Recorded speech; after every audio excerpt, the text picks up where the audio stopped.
Hello students, आज से हम आपकी सेकेंड यूनिट स्टार्ट करेंगे।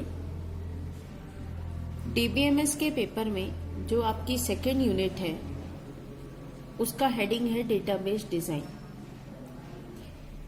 जैसे कि यहाँ आपको सिलेबस में दिख रहा है, इसका सबसे पहला टॉपिक है डेटाबेस डेवलपमेंट लाइफ साइकिल, जिसको हम शॉर्ट में DDLC भी बोलते हैं।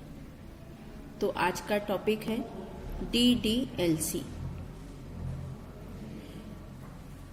डेटाबेस डेवलपमेंट लाइफ साइकिल में साइकिल वर्ड आपको इस टॉपिक के मीनिंग के बारे में बता रहा है। साइकिल मीन्स चक्र, सर्कुलर एरिया या सर्कुलर शेप में जब कोई एक्टिविटी होती है तो उसको हम साइकिल बोलते हैं। अब सर्कुलर शेप में एक्टिविटी का मतलब क्या है? जिसका स्टार्ट और एंड एक है। मीन्स जब वो एक्टिविटी स्टार्ट होती है तो एंड आने के बाद वो फिर से स्टार्ट होती है। मीन्स इसका स्टार्ट और एंड या स्टार्ट और स्टॉप अलग अलग नहीं है, बल्कि स्टार्ट के बाद एंड और एंड से फिर स्टार्ट है। मीन्स ये जो एक्टिविटी है ये कंटिन्यू में चल रही है, सर्कुलर वे में चल रही है, तो इसको हम साइकिल बोलेंगे। जैसे जीवन चक्र होता है ना, लाइफ साइकिल जिसको हम बोलते हैं। लाइफ साइकिल में कैसा है? ह्यूमन बीइंग का बर्थ, फिर इसके बाद डेथ, फिर बर्थ, ये कंटिन्यू एक प्रोसेस है। हाँ, तो ये जो आपका है, इसलिए हम इसको क्या बोलते हैं? साइकिल बोलते हैं। तो ये जो अब ये किसका साइकिल हम बात कर रहे हैं? डेटाबेस के डेवलपमेंट के साइकिल के बारे में बात कर रहे हैं।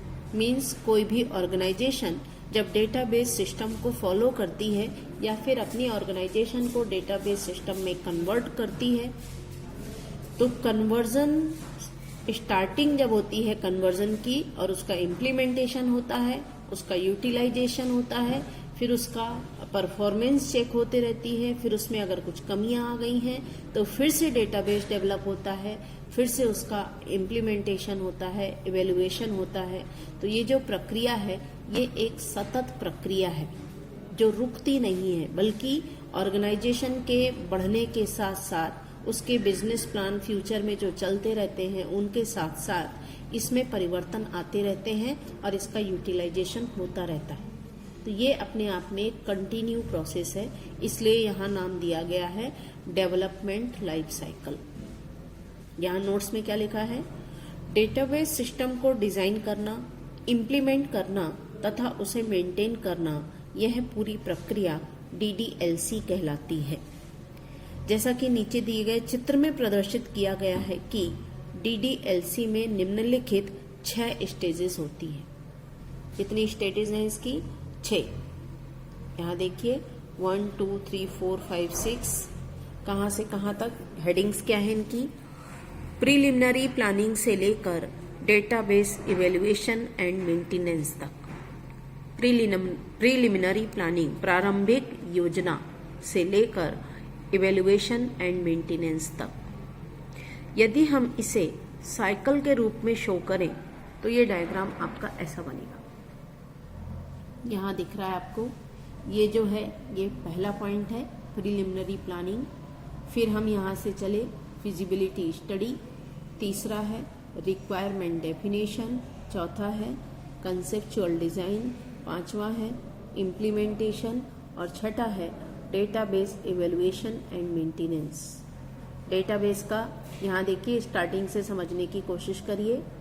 यदि कोई ऑर्गेनाइजेशन नया डेटाबेस सिस्टम बनाना चाहती है तो सबसे पहले वो उसकी योजना बनाएंगे। मीन्स प्रारंभिक योजना तैयार होगी, प्रीलिमिनरी प्लानिंग स्टार्ट होगी। प्लानिंग बनने के बाद जो कमेटी है वो ये देखेगी कि हमारे पास फिजिबिलिटी कौन कौन सी चीज़ों की है, कितना कंप्यूटर संबंधी हार्डवेयर है, कितना सॉफ्टवेयर है, कितने उन चीज़ों को यूज़ करने वाले लोग हैं, और कितना पैसा है या इसमें कितना पैसा लगने वाला है। ये सब चीज़ों की स्टडी क्या कहलाती है? फिजिबिलिटी स्टडी कहलाती है। रिक्वायरमेंट के बारे में पता करना। तो जब फिजिबिलिटी स्टडी के बारे में स्टडी हो गई, कंक्लूजन्स निकल गए, रिपोर्ट्स तैयार हो गए, फिर ये पता किया जाएगा कि अब हमको डेटाबेस सिस्टम बनाने के लिए और क्या क्या चाहिए, तो ये क्या कहलाता है, रिक्वायरमेंट डेफिनेशन कहलाती है। ठीक है, स्टार्टिंग समझिए, प्लानिंग हुई, फिर ये देखा गया कि ऑर्गेनाइजेशन के पास डेटाबेस सिस्टम से संबंधित क्या क्या चीजें हैं, इंक्लूडिंग पीपल्स। फिर इसके बाद और क्या क्या चाहिए, इसको डिफाइन किया गया, रिक्वायरमेंट डेफिनेशन हुई। जब ये सब चीजें इकट्ठी हो गई, इसके बाद फिर उसको कंसेप्चुअली डिजाइन किया गया, लॉजिकली डिजाइन किया गया। डिजाइनिंग के बाद जब डेटाबेस बन के तैयार हो गया तो उसका इम्प्लीमेंटेशन किया गया ऑर्गेनाइजेशन में। इम्प्लीमेंटेशन मतलब उसको काम करना प्रारंभ करवाया गया उसके थ्रू। तो जब उसने काम करना शुरू कर दिया, डेटाबेस सिस्टम में कन्वर्ट हो गया पूरा सिस्टम, तो उसके बाद फिर ये देखा जा रहा है कि इसको कैसे आप जज करेंगे कि ये कितना अच्छा काम कर रहा है या कितना बुरा काम कर रहा है। इवेल्युएशन होगा, इसका मूल्यांकन होगा डेटाबेस सिस्टम का। उस मूल्यांकन में हो सकता है कि इसको कभी कभी मेंटेनेंस की रिक्वायरमेंट हो, तो उसको मेंटेनेंस भी दी जाएगी, उसका मूल्यांकन चलता रहेगा। मूल्यांकन धीरे धीरे जब बिजनेस प्लान आगे बढ़ेंगे तो इस पुराने सिस्टम में कुछ कमियां आने लगेंगी। तो यदि उसमें कुछ कमियां आने लगी तो उसके लिए फिर से इसको सुधारने की प्लानिंग की जाएगी। मीन्स हम एंड की तरफ आए और एंड से वापस स्टार्ट की तरफ बढ़ गए। तो ये कैसा प्रोसेस हो गया, एक सतत प्रोसेस हो गया, कंटिन्यू प्रक्रिया हो गई। तो कंटिन्यू होने की वजह से सतत प्रक्रिया हो गई, उसकी वजह से ये इसको हम क्या मान सकते हैं, इसको हम साइकिल मान सकते हैं। तो ये है आपका DDLC, database development life cycle. इसमें हर एक के बारे में नोट्स में यहाँ लिखा हुआ है, फर्स्ट पॉइंट से लेके प्रिलिमिनरी प्लानिंग से लेके पूरा आपका इवेल्युएशन एंड मेंटेनेंस तक। तो मैं आपको इनका PDF भेजूंगी, उन PDF को आप अपने नोट्स में कन्वर्ट कर लीजिए, नोट्स लिख लीजिए, क्योंकि जब आप नोट्स लेके बैठेंगे और फिर इस वीडियो को सुनेंगे तो आपको मेरी बात ज़्यादा अच्छी तरीके से समझ में आएगी। जैसे कि मान लीजिए मैंने आपको फिजिबिलिटी स्टडी के बारे में बताया था अभी, कि हर प्रकार की स्टडी होगी कि हमारे पास क्या क्या है। तो उसमें टेक्नोलॉजिकल फिजिबिलिटी से लेके इकोनॉमिक फिजिबिलिटी तक बात की जाएगी, ऑपरेशनल फिजिबिलिटी की बात की जाएगी। मीन्स फिजिबिलिटी 3 प्रकार की है, टेक्नोलॉजिकल फिजिबिलिटी, ऑपरेशनल फिजिबिलिटी और इकोनॉमिक फिजिबिलिटी। टेक्नोलॉजिकल फिजिबिलिटी का संबंध है कंप्यूटर के हार्डवेयर, सॉफ्टवेयर और जरूरी डिवाइसेस से।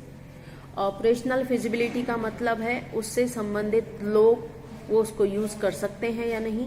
और इकोनॉमिक फिजिबिलिटी से मतलब है कि उसके लिए हमारे पास पर्याप्त पैसे की व्यवस्था है या नहीं, और अगर खर्च आएगा नया तो कितना आएगा।